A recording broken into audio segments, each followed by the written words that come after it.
Bonjour, mon nom c'est Laurent Marcoux de coachingdevente.com. Puis j'ai pensé que je pourrais vous faire un petit vidéo pour vous parler de comment on fait pour parler en public, avoir du charisme, tout ça. C'est souvent quelque chose qui revient là, chez les vendeurs qui me disent là, j'ai de la misère à faire un closing, là, j'ai de la misère à fermer ma vente. Puis en parlant avec eux, je me rends compte que c'est plutôt qu'ils sont gênés, plutôt introvertis, puis ils ont de la misère à prononcer leur discours efficacement. Donc, moi, ce que je vous suggère, c'est de développer un pitch de vente en 90 secondes. Donc, ce pitch-là, vous le testez avant là, vraiment d'entreprendre votre étape de vente. Donc, un pitch de vente, c'est composé d'au moins 3 à 5 mots-clés qui ont été validés dans un focus group. Là. Fait que, par exemple, je donnais l'exemple récemment, au début, je disais que j'étais coach en technique de vente. Puis les gens ne comprenaient pas beaucoup, il fallait que j'explique beaucoup ce que je faisais. Puis là, finalement, je me suis rendu compte, si je dis coach d'affaires spécialisé en vente, bon, mais les gens comprennent mieux. Donc, c'est ça, j'ai validé auprès de ma clientèle, qu'est-ce qu'ils comprenaient le mieux de mon discours avant de vraiment entreprendre mes démarches de vente. Donc, c'est ça. C'est de comprendre aussi que notre langage non verbal parle plus que notre langage verbal. Donc, vous avez votre beau pitch de vente, mais vous arrivez avec une attitude qui est peut-être trop agressive ou vous arrivez avec une attitude peut-être trop gênée ou, pour être franc, là, il n'y a pas beaucoup de facteurs qu'il faut se souvenir là, quand on parle du non-verbal. Si on veut vendre, là, c'est le regard. OK, qui inspire confiance, qui donne, qui rappelle que vous avez de l'empathie pour l'autre personne. Puis quand vous rencontrez une personne pour la première fois, prenez le temps de le regarder dans les yeux, prenez le temps de faire un contact visuel. Donc ensuite, il y a le sourire. C'est sûr que si vous avez vous êtes gêné de votre dentition, comme j'ai déjà entendu parler, c'est sûr que vous allez avoir un petit sourire gêné. Bon, tu sais. C'est sûr que moi, je vous encourage à monter votre estime de soi pour arriver avec un beau sourire. Encore une fois, ça révèle la confiance en soi. C'est assez universel, là, le sourire puis le regard, là, quand on parle de non-verbal pour la communication. Autre chose, la fameuse poignée de main. C'est sûr que dans notre culture en Occident, la poignée de main, ça signifie j'entre en contact avec toi pour faire un contrat, pour négocier, pour communiquer avec toi. Donc, c'est un symbole, là, mais dans d'autres cultures, c'est d'autres choses. Mais chez nous, ça communique beaucoup. Qu'on ait une personne de confiance. Après ça, ben, c'est votre habillement. T'sais, si vous êtes une personne qui vendait quelque chose qui demande la crédibilité, si vous êtes dans le domaine de la santé, par exemple, c'est important vraiment d'avoir une apparence soignée qui va évoquer votre rôle, soit de médecin, pharmacien, etc.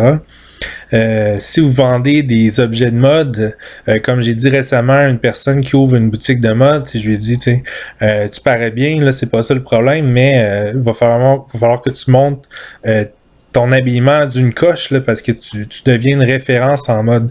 Vous comprenez, c'est des choses de non-verbal, mais pour un spécialiste de la mode qui voit une personne mal habillée dans une boutique de mode, il va vraiment accrocher là-dessus.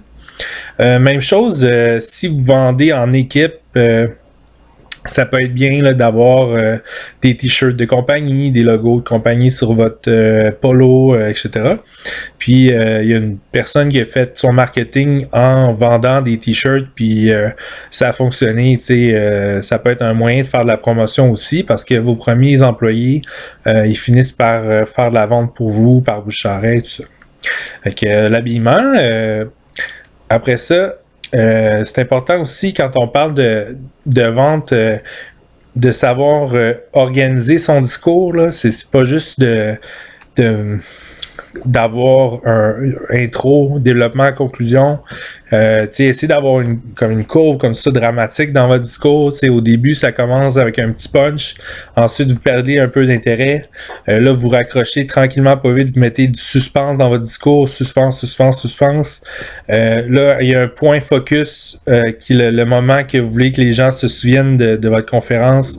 Ensuite, il y a un déclin, puis une conclusion. Puis il faut que votre conclusion soit un petit peu punchée pour que les gens restent avec un bon souvenir de vous. Puis tout ce qui est là, la première impression, ça a été prouvé là, à plusieurs reprises, puis moi je l'expérimente à tous les jours. C'est vraiment important de faire une bonne première impression. Puis quand je parle de la première impression, moi je dis à mes gens qui me consultent, tu sais, essayez pas de vendre la première fois, là. Essayez juste de faire un bon contact, établir la communication. Ensuite, là, quand la personne est intéressée, vous la laissez parler, vous l'écoutez. Souvent, ils vont vous dire des genres de secrets. Mettons, tu veux vendre des pommes, tu sais, puis toi, t'as ton panier de pommes, là, t'arrives agressif. Mes pommes, c'est les meilleures, tu sais.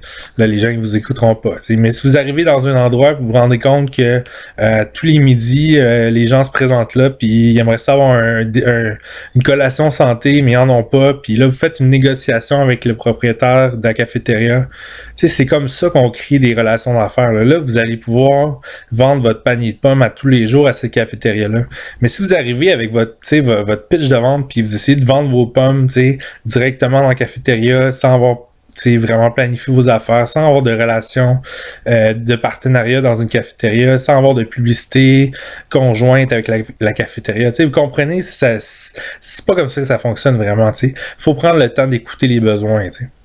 C'est ça. Donc, souvent, on se fait dire le contraire, là, que faut que vous arriviez avec de l'attitude, là, puis moi, j'appelle ça de la spéculation, là. Vous arrivez avec nous sommes les meilleurs, ouais, mais comment ça te distingue des autres? Ouais, mais on est les meilleurs. Ouais, mais ça te distingue-tu vraiment des autres? Tu comprends?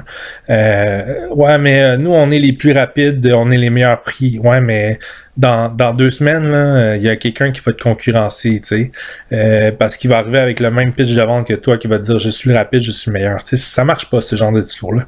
Faut vraiment écouter les besoins, tu sais, de la clientèle, tu sais. Donc, moi, un conseil que je dis aux gens, là, c'est vraiment, tu sais, écouter.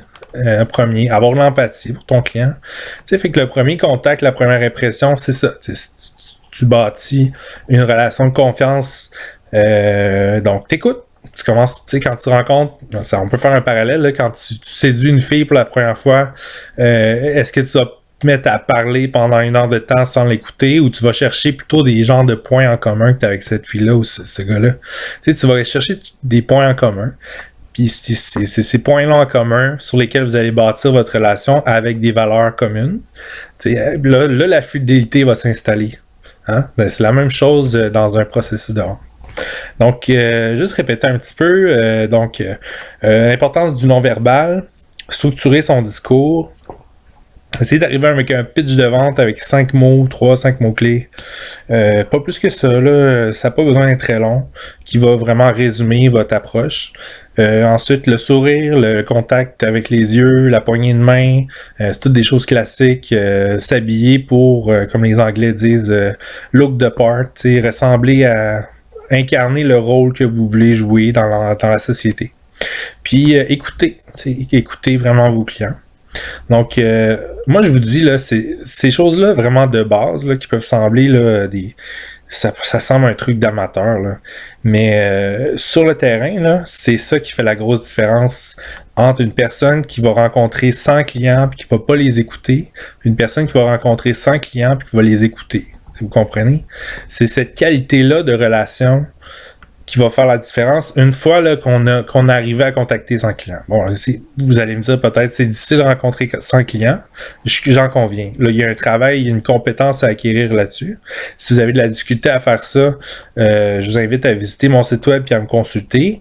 Mais une fois cette étape-là faite de rencontrer 100 clients, c'est la qualité de la relation qui va faciliter là, le lien de confiance, etc. Donc, j'aurais plein d'exemples à vous donner. Il y a un des bons exemples, là, c'est Bill Gates là, qui a rencontré une grande compagnie au début de Windows, au début là, de son entreprise, puis qui a tout simplement offert un programme qu'il n'y avait pas, mais pour lequel il y avait des contacts, bon, qui étaient capables de trouver ce programme-là. Puis son approche, en fait, c'est qu'il a tout simplement approché l'entreprise en disant « Je sais que vous avez ce besoin-là, je sais que vous avez ce concurrent-là qui était Apple à ce moment-là. Puis voici, nous, notre entreprise, on est un expert en programmation. Vous cherchez un programme. on peut vous offrir X, Y, Z, tel programme à tel prix. Tout ce qu'on demande, c'est d'avoir ce pourcentage-là. Puis en discutant comme ça, on se rend compte que l'entreprise, ben effectivement, est comme en rush de trouver un programme, puis ça répond aux besoins. Puis la relation de confiance est établie rapidement, parce que les gens, ils étaient professionnels dans leur approche, ils avaient l'air de gens adultes, investisseurs, habillés, sérieux, avec une approche sérieuse, même si en réalité, là, ces gens-là n'avaient pas le programme avec eux, t'sais. Donc, je vous invite à me consulter si jamais vous êtes dans ce moment-là là, de confusion, où vous demandez si vous êtes bien placé pour faire de la vente en face à face. Et puis, je vous invite à visiter le coachingdevente.com.